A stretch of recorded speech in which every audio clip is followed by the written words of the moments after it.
Hello everyone, I'm Brian. Today I'm reacting to feeling guilty of something. Here is how to respond. Acharya. So this was interesting. Whenever I was looking through his videos, I saw this like, well, we all do feel guilty of something, and how minor or large it is. I mean, it is something that I'm curious as to, I guess, how to respond to it. I'm trying to think of my own respond at how do I handle guilt. You kind of have to come clean. It's one of the ways of relieving that guilt is to come clean. But the thing is, though, is that if you're always honest, if you're always truthful to yourself, and what I mean by that, it's not that you lie to everyone else, but be true to yourself. No, true to yourself as in your actions. True to yourself as in you always act in the goodness of yourself and of other people, of course. So basically, for example, if you you did a work on something, you did it to your best of your abilities, and all of a sudden it comes out that it was bad. Well, you kind of feel guilty a little bit. I mean, I'm doing a minor guilt here, not doing a big one, but it's the same principle. But you kind of feel bad. It's like, man, I really did good, but at the same time, I can't really feel bad because I did the best I could. So it's not to say that you don't improve. You do. You learn from your mistakes. But understand that, hey, look, this is the best I could do. And clearly, if I could have done better, I would have.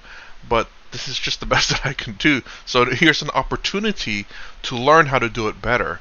So look at something that you failed in that maybe you feel guilty on as a way of improving yourself. So you don't feel guilty for genuinely trying your best. And let him know, like, hey, look, I'm not good at this. I'm just I'm telling you this now. You still want me to do it, right?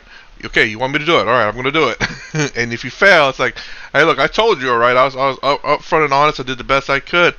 If you know how to do it, teach me. I definitely would love to learn. Just saying.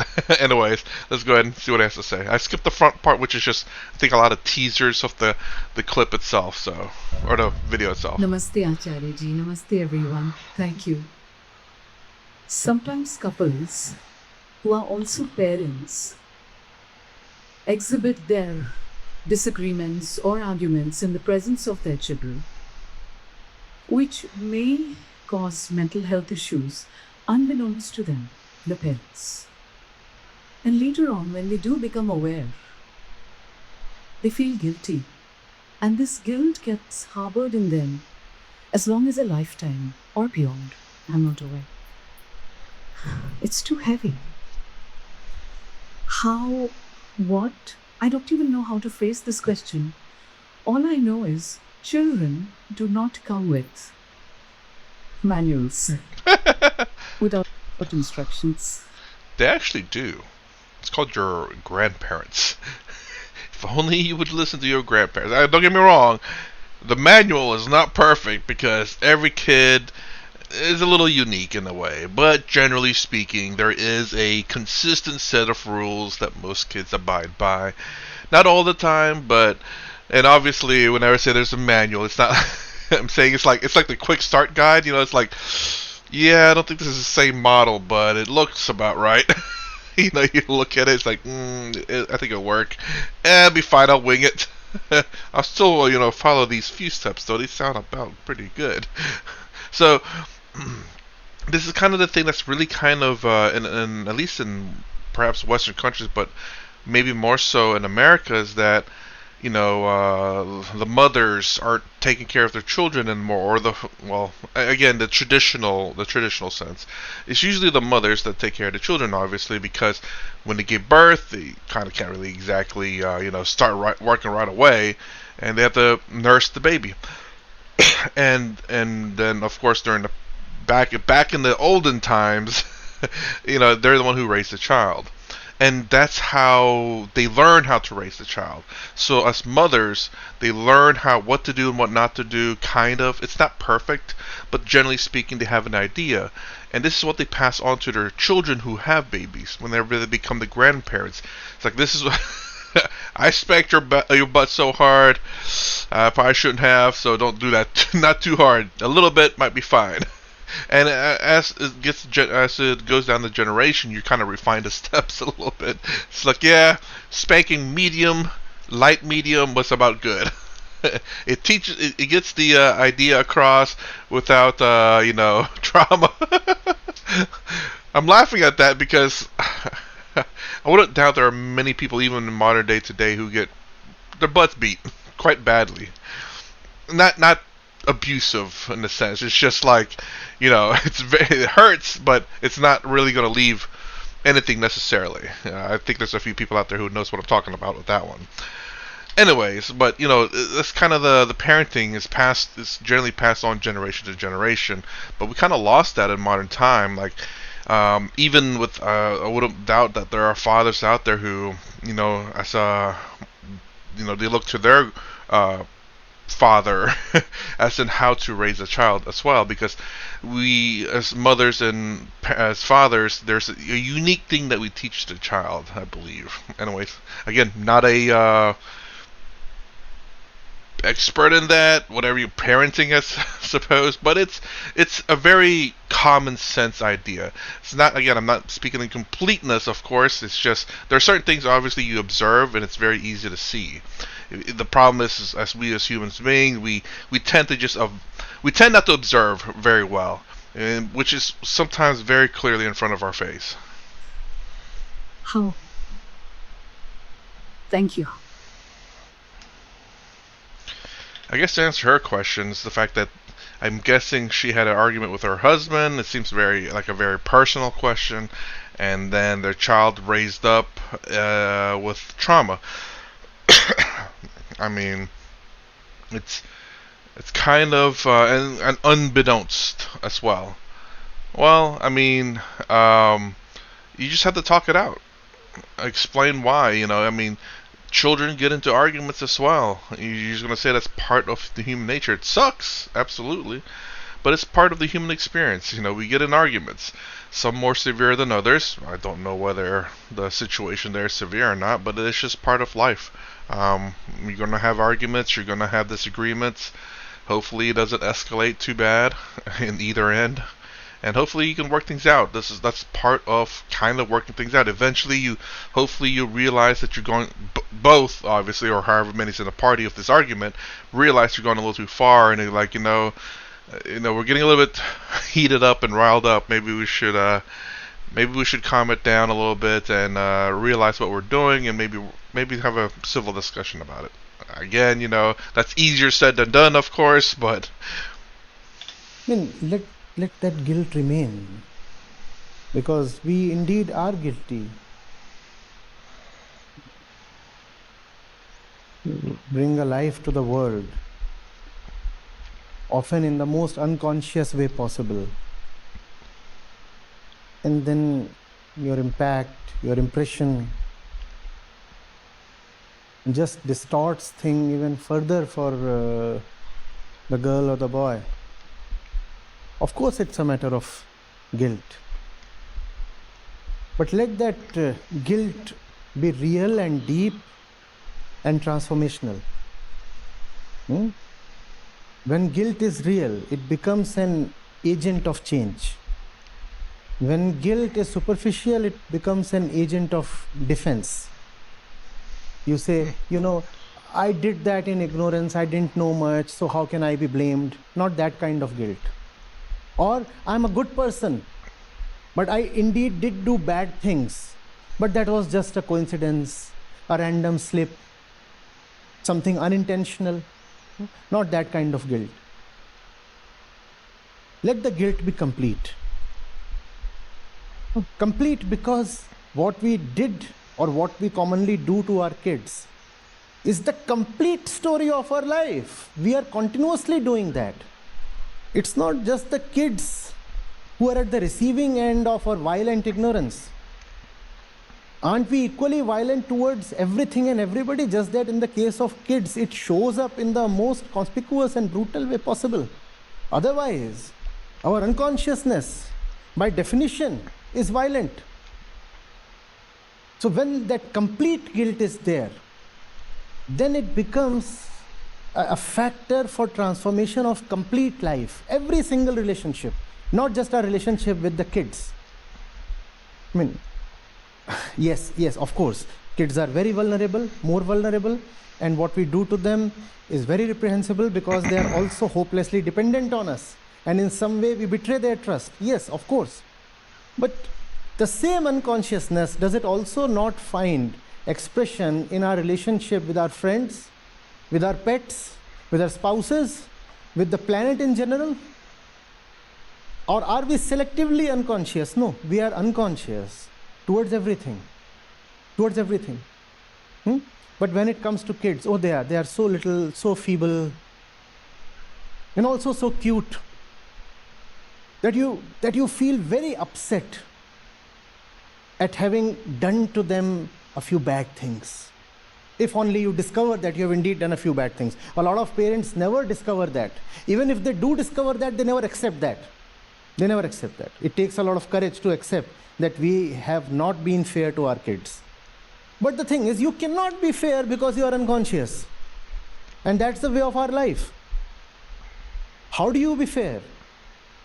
Is justice or fairness or love possible from an unconscious state?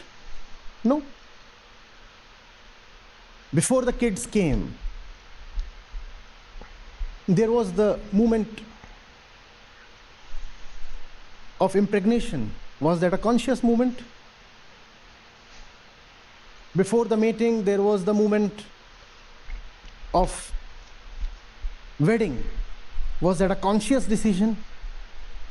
Before the wedding, maybe there was a period of courtship. Was that conscious courtship? It's a series of unconscious acts. And it doesn't stop with the kids. It continues all our life. If the guilt is complete, it will show you the completeness of your unconsciousness. If the guilt is not complete, maybe it will make you spiritual.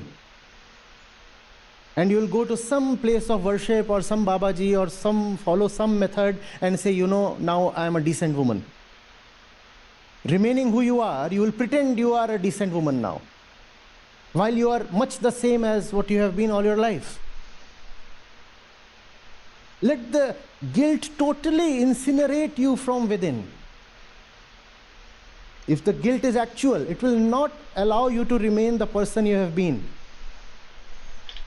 A bit harsh of the language, but I guess it could definitely be phrased a little bit differently, but it's definitely really wanting to burn you.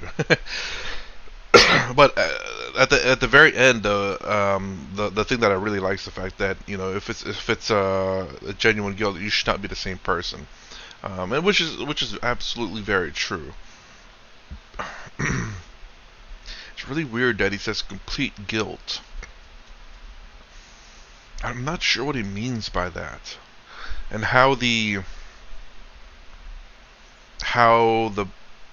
courtship, the wedding, and all this was unconscious.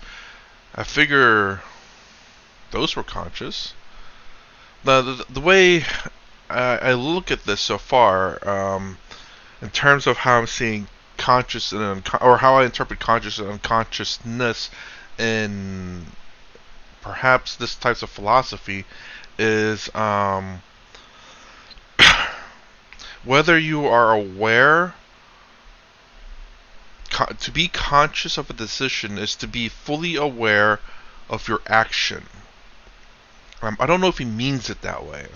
Where we're unconscious, meaning that, and I don't know if his definition of unconsciousness means that we're not fully aware of our actions.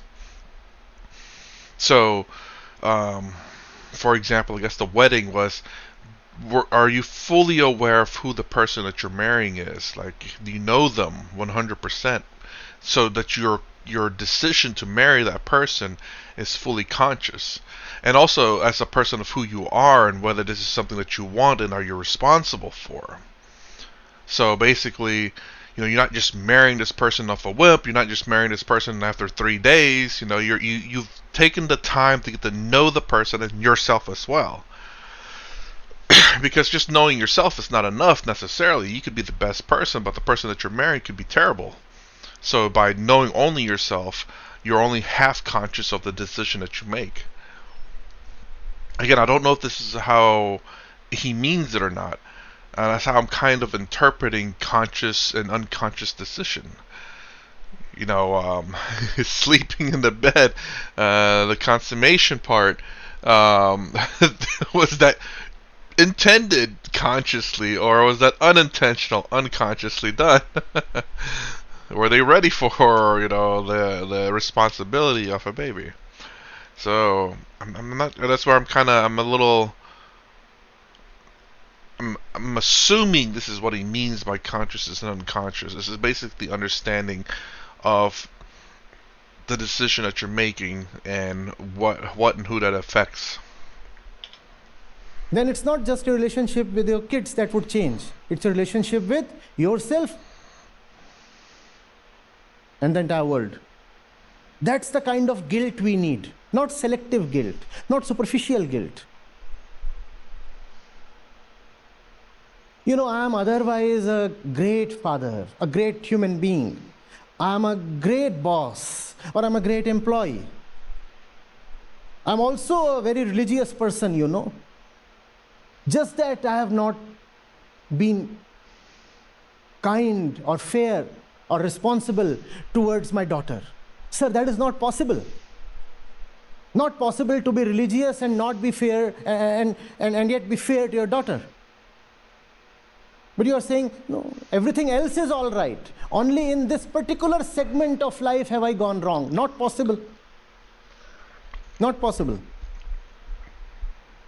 And what else can be a mark of your irreligiosity than your deformed relationship with your kids? Tell me, please. We say, we are religious people.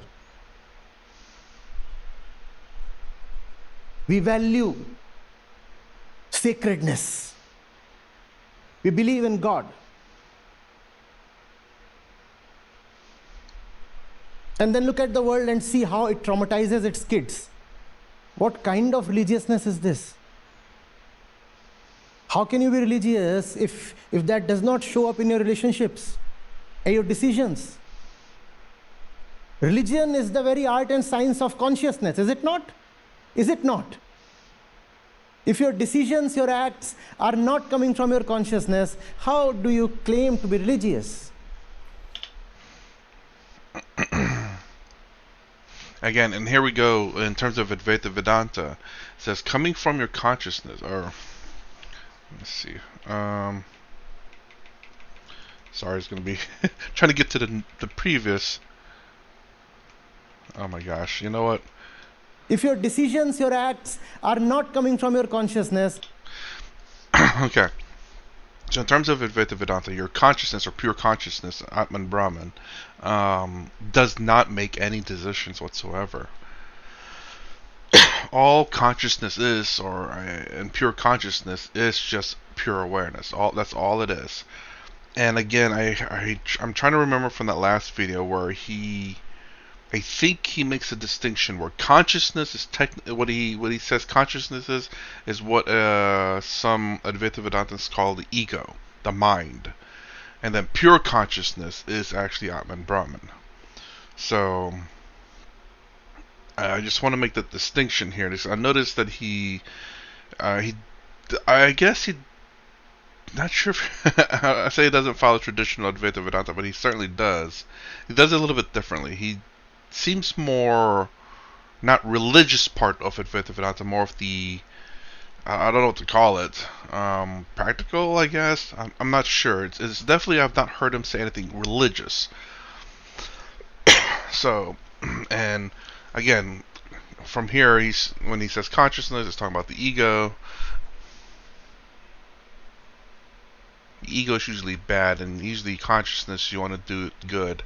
Again, pure consciousness or Atman Brahman itself does not make a decision. It does not act. It does not have karma, so therefore it doesn't act. I mean, it's not because karma makes it act, but it doesn't act at all. It is pure consciousness itself, and that's all it is. Whereas our ego itself does make decisions acts and feels guilt and all that. How do you claim to be religious? Actually, sir, we hide behind those words. We hide behind words. Yes, that's true. Sorry, sir. My name is Anka from Yes, Stairs. yes, yes. Okay. Good afternoon to everybody. I just say we hide behind these words and we just justify ourselves that what we have done is right. And we always say lie to it, and we say that lie is truth 100 times to our mind and say, oh, no, this is the truth. Actually, we don't want to accept the truth, and we just hide behind that, sir. Wish you stay here. Huh? You stay here. Don't let this go. Don't let this go.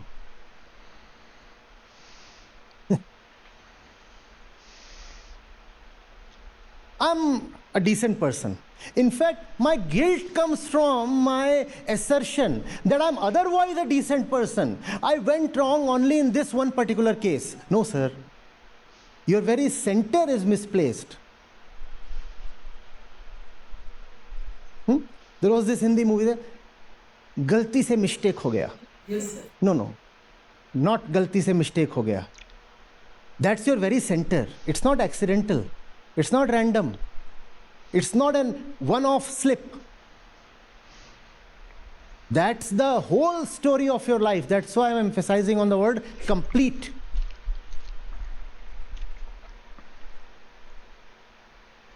And when you see that, a new story unfolds. Now it's not just a relationship with your kids that is renewed. Now it's your relationship with yourself that's different. Very different, not just different, separate plane altogether.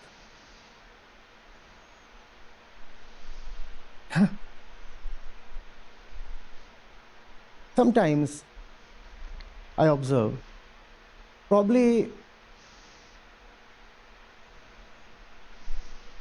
it comes as an opportunity when we make seriously big mistakes. Mistakes, huh? Mistake. Because the smaller ones we are adept at concealing, the smaller mistakes. No, nothing happened. No, I was all right. Not my fault. What can I do? I'm under so much of pressure. Not my fault. We are very skilled at concealing the little mistakes. It's probably a blessing when we commit blunders. Blunders that can no longer be hidden or justified or rationalized. We need to commit blunders. Only then we'll be forced to admit to ourselves that we are operating from a wrong center. I'm laughing just because it's very true what he says. We are very good at just hiding little tiny mistakes, never taking really responsibility for it. I remember it's so tiny that we find it inconsequential in a sense that it doesn't matter. They're little tiny mistakes, but things so that it can add up though. It can add up to being something bigger. But that's kind of funny. I don't know why I find that so hilarious, but it's just so true. You see people doing it all the time. Blunders. That's why in the history of spirituality, there have been turning points when man has killed his saints, his teachers, his prophets. Because you are anyway always hurting your sages, your saints, your thinkers, your philosophers, you're always hurting them. But that can be kind of swept under the carpet. No, it was a little bit of hurt, not much, nothing more. But when you actively kill a Socrates, that's when you cannot escape the situation. The Death of Socrates is a neoclassical oil painting by Jacques Louis David. I don't know. That's a French name. I'm not sure. It illustrates the moment Socrates sentenced to death for corrupting Athenian youth and introducing new gods, choosing to drink poison hemlock based on the Plato Phaedo.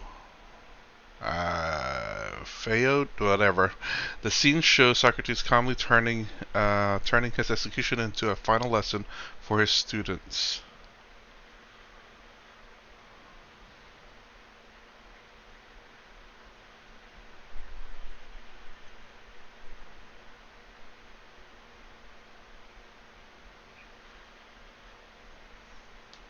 That's when you are forced to confront your brutality. So that's a great opportunity. There could have been no Christianity without the crucifixion. So blunders and gross exhibitions of evil are in some sense a good opportunity. In fact, probably there would have been no Plato had Socrates not been poisoned.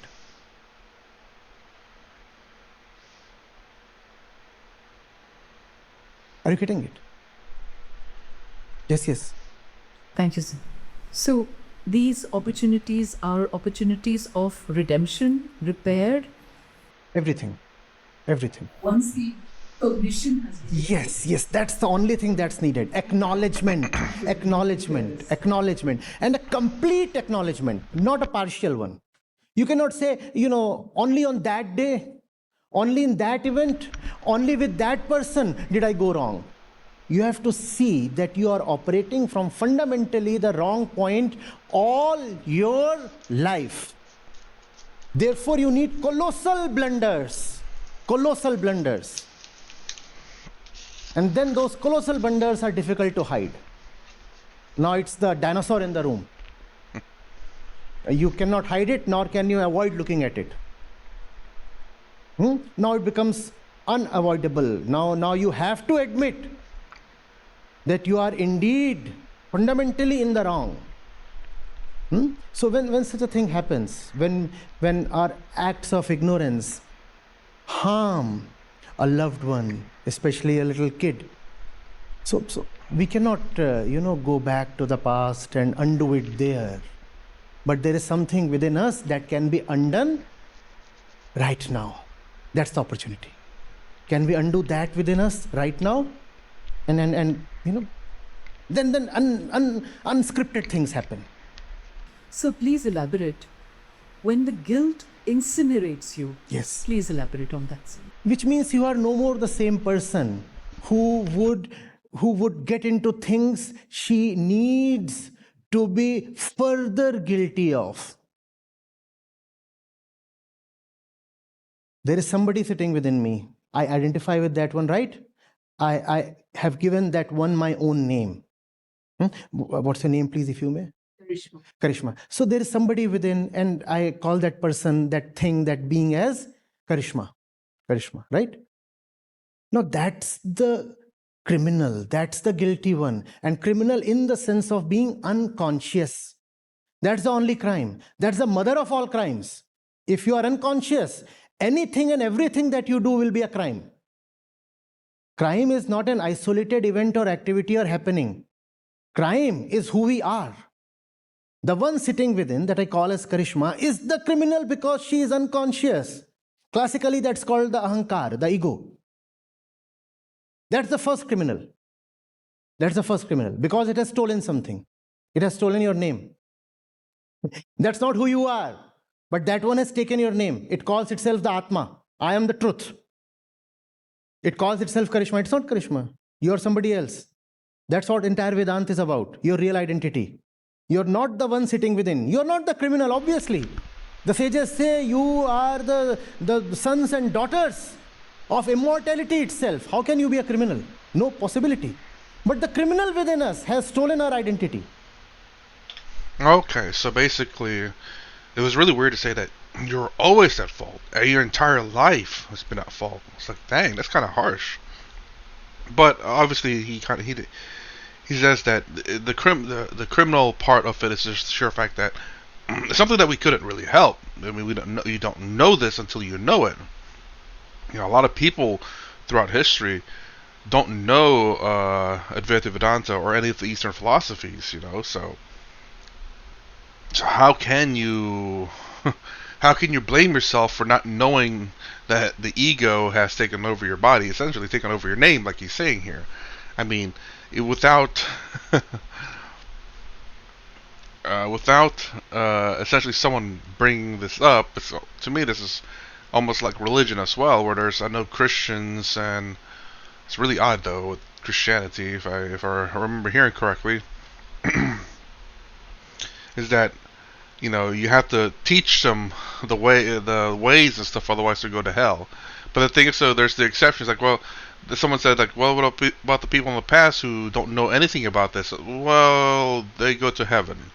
It's like, but because they don't know, yeah, because they, how else would they, know? Like, we didn't bring them Christianity, so it's unfair to them to just go straight to hell because, the word has never gotten to them.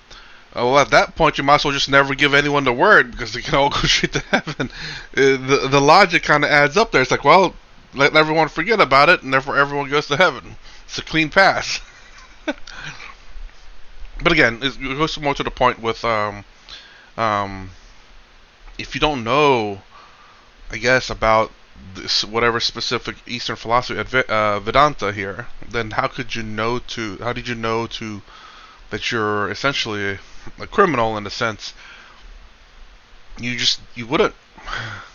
It's not really fair to that person to say that you've been a criminal all this time, and only in your last few years that you're like, oh my gosh, how can I fix this?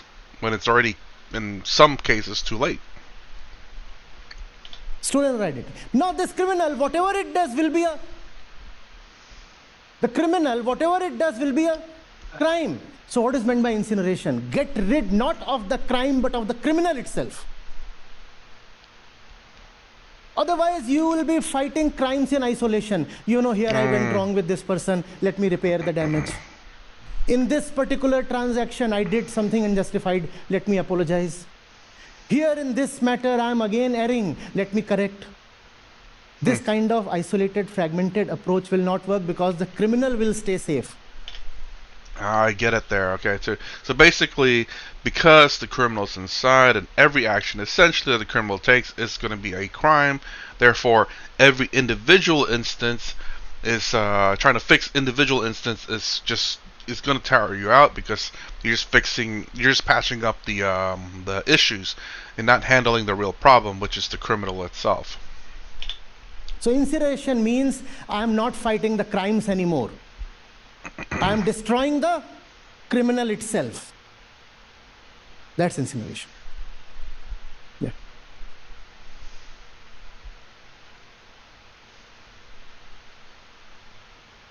Yeah, wonderful. Intense and engaging. Thank you so much.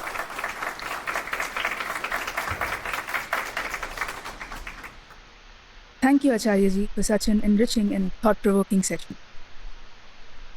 To express our gratitude and admiration, we proceed with the felicitation of our chief guest. I invite Professor Geeta, Associate Dean, Student Welfare Division, and Professor B. Vijay Kumar, Principal Faculty Advisor with McCabe.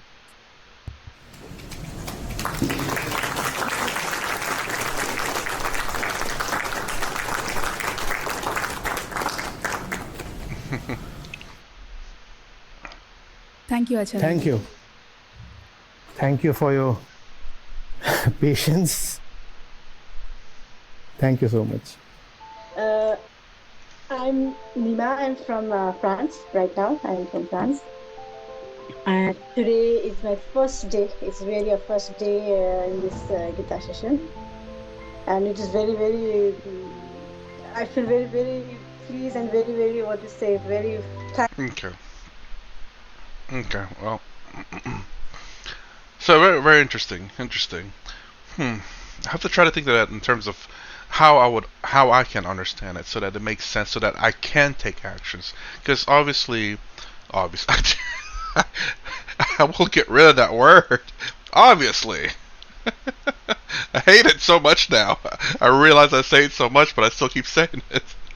Anyways, so for me, I have to interpret that in a way that makes sense to me, that in the sense that I can take action. Because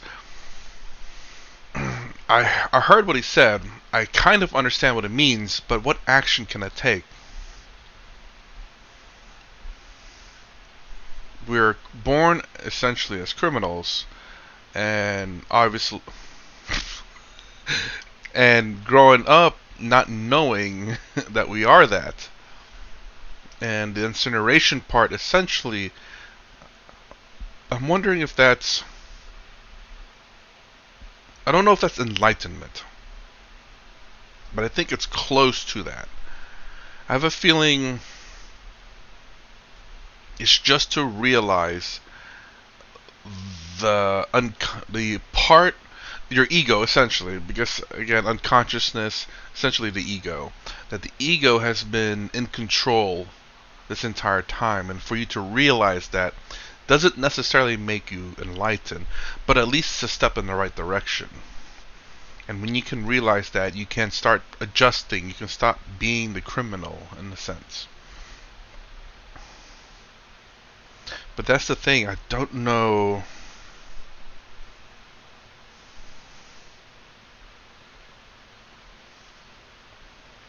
What does, I guess, the actions look like? To me, the only thing that makes sense to me is the sheer fact of just being a good person and being true to yourself. And I explained in the very beginning of this video, being true to yourself just means act in good faith. Give it your best shot. Essentially that. Don't intentionally try to sabotage or cause harm. And with those actions, I do believe you live a much happier life. I don't know if this means that you're crime free, that your actions now become not criminal. I don't know. Um, but that's the best way how I would live my life, and it's been guilt free because I can only do what I can do. If people ask too much of me, I can't help that. I try my best, and I won't just do something if I don't know it. I'll ask questions. I'll do things in good faith, so that good faith meaning that if I don't know it, I'll ask. I'll look it up. I'll find out how to do it, and make sure that I talk to whoever's asking me to do that, saying, hey, how is it meant to be done or whatever. If they want me to figure out, then again, I'll try to do it as I say. I let them know it's like, hey, I don't know how to do this, but I'll try my best. And they have to accept that. Then if they still want me to do it, then that's on them, not on me. And that's how, in a lot of sense, I think at least for me, is in terms of his words, makes me crime free. But again, I don't know if that's the interpretation or if not. Let me know. So anyways, that's my reaction to feeling guilty of something. Here's how to respond. If you like my content, please consider subscribing. Thumbs up the sound down below. Thanks for watching. I will see you in the next vid.